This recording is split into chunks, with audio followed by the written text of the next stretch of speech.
je me présente, Marouane Bataï, résident en quatrième année en OCE. Permettez-moi de vous présenter mon travail intitulé Utilisation des ultrasons en endodontie.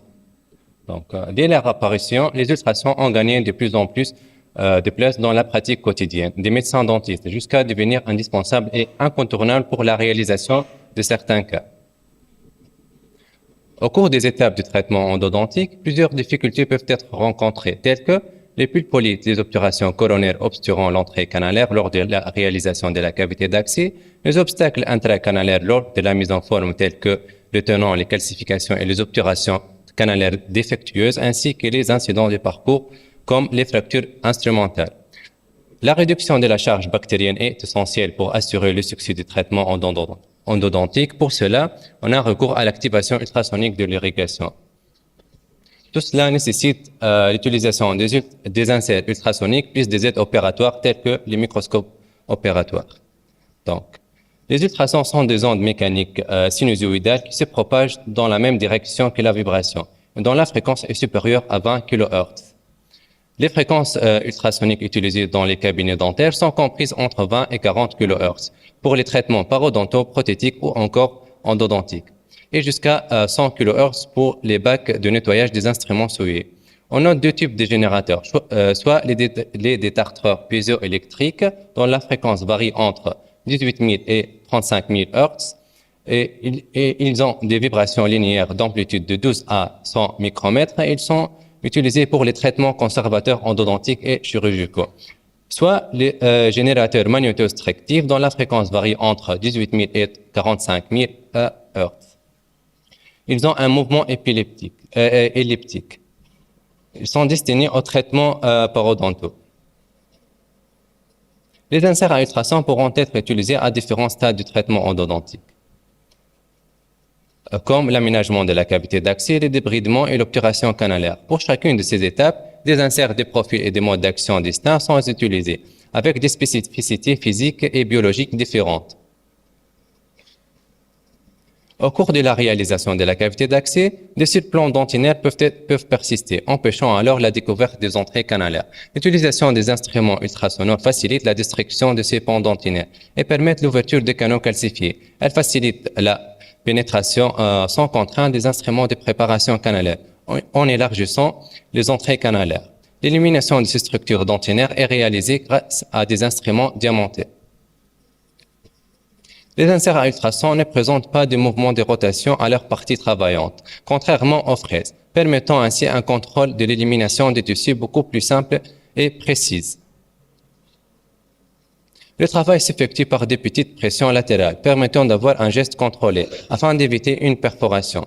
Ce geste est systématiquement réalisé sous aide optique telle que le microscope, et sans irrigation, afin d'avoir un champ de vision optimal. L'aménagement de la cavité d'accès se fait avec des micro-inserts abrasifs. Actuellement, des formes d'inserts sont proposées, soit les inserts cylindro-coniques ou les inserts boules. Les inserts cylindro-coniques sont utilisés pour l'élimination des surplombs dentinaires, les calcifications et ainsi l'élargissement de l'accès canalaire. Pour les inserts boules, elles permettent la recherche des canaux calcifiés et l'exploration du plancher pulpaire. Pour ce cas clinique, il s'agit d'une patiente âgée de 25 ans adressée par le service de parodontologie pour le traitement endodontique de la cesse qui présente une lésion endopparodontale. Après l'ouverture de la cavité d'accès, nous avons été confrontés à un pulpolyte partiellement adhérent au niveau de la chambre pulpaire, masquant les entrées canalaires. À l'aide d'un insert diamanté ED5D, ce pulpolyte a été éliminé, permettant ainsi la négociation, la mise en forme et l'obturation canalaire définitive.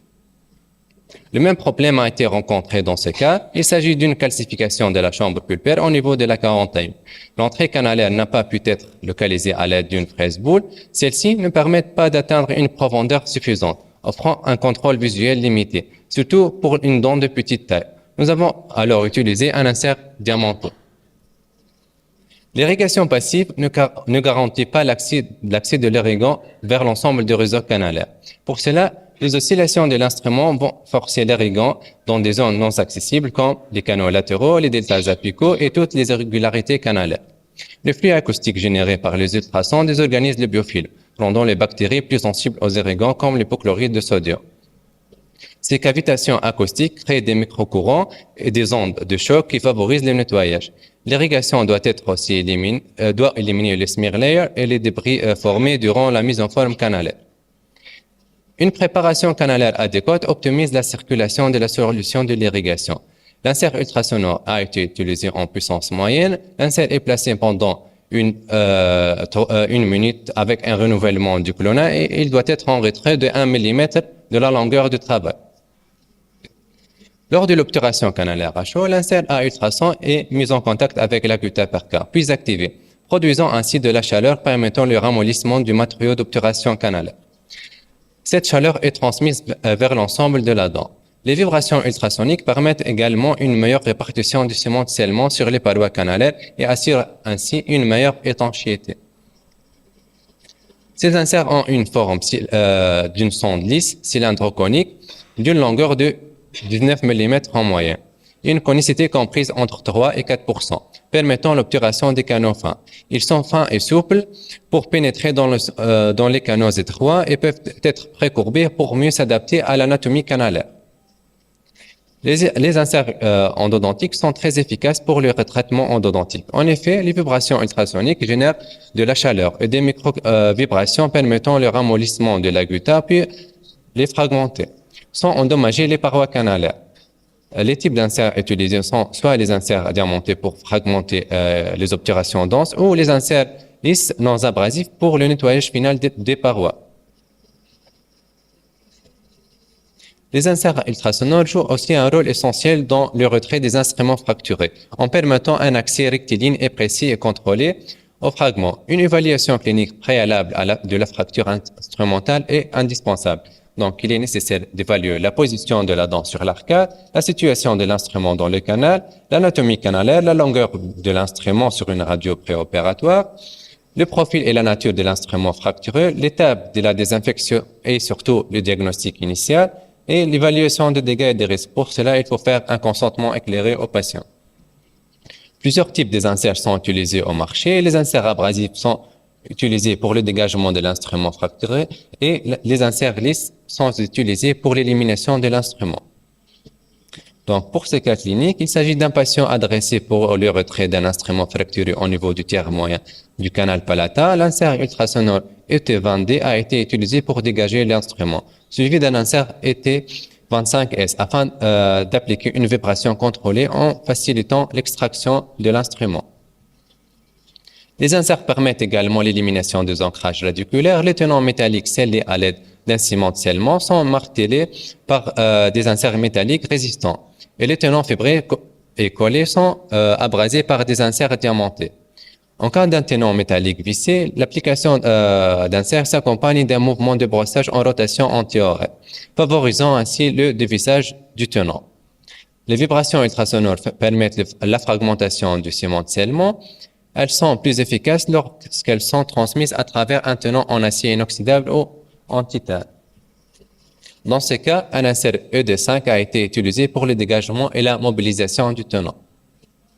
Les inserts endodontiques à rétro garantissent le succès du traitement chirurgical. En effet, ils permettent une préparation du tiers apical après la résection pour recevoir l'obturation à rétro.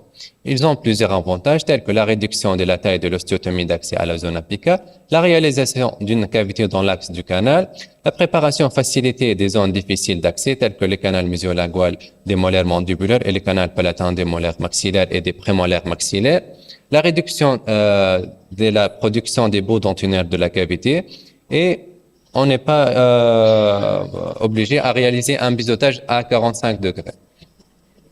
Il faut surtout travailler sous aide optique tels que les microscopes opératoires et les loupes. Travailler sans irrigation pour assurer la visibilité, mais un refroidissement intermittent pour ne pas léser la pulpe, le parodonte est nécessaire. Il faut refroidir les inserts par un flux d'eau ou à l'air.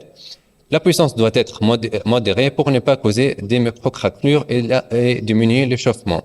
Il faut travailler par des séquences courtes et protéger les autres entrées canalaires, surtout lors du dégagement des instruments fracturés. Pour conclure, les ultrasons occupent une place essentielle en endodontie moderne grâce à leur précision et leur efficacité. Ils optimisent le nettoyage, la désinfection et le traitement des canaux radiculaires. Leur utilisation permet une approche plus plus conservatrice et un meilleur contrôle opératoire. Ainsi, il contribue directement au succès de la durabilité et du traitement endodontique. Et merci pour votre attention.